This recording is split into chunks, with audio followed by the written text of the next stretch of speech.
छलावा कुसुम एक छोटे से गांव की रहने वाली थी।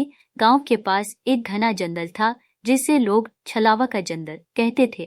कहा जाता था कि जो भी इस जंगल में रात के समय जाता वह कभी वापस नहीं लौटता। एक दिन कुसुम की सहेली सीमा जंगल में गुम हो गई। कुसुम ने ठान लिया कि वह सीमा को खोजकर वापस लाएगी। गांव वालों ने कुसुम को चेतावनी दी कि रात के समय तो कभी किसी के चलने की। अंधेरा बढ़ने लगा, लेकिन कुसुम ने हार नहीं मानी और आगे बढ़ती रही। अचानक उसे दूर से सीमा की आवाज सुनाई दी, जो उसे मदद के लिए पुकार रही थी। कुसुम आवाज की दिशा में भागी, लेकिन जैसे ही वह आवाज के पास पहुंची, उसे वहां कोई नहीं मिला। तभी उसे पीछे से किसी के चलने की आहट सुनाई दी। उसने मुड़कर देखा तो वहां एक धुंधली परछाई थी जो धीरे धीरे उसकी ओर बढ़ रही थी। कुसुम का दिल तेजी से धड़कने लगा, लेकिन उसने हिम्मत नहीं हारी और आगे बढ़ी।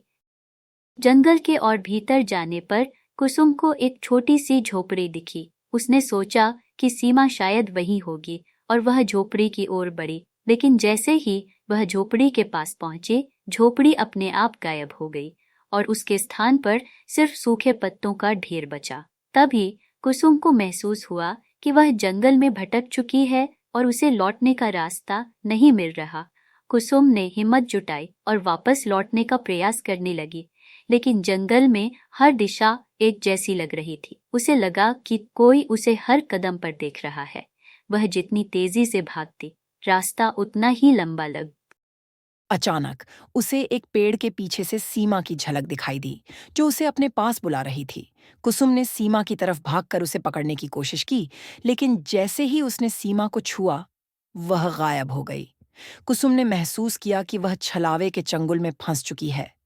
उसी पल जंगल से एक जोरदार हवा का झोंका आया और कुसुम बेहोश हो गई।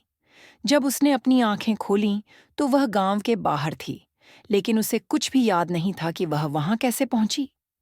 गांव वालों ने उसे बताया कि वह जंगल में पूरी रात गायब थी।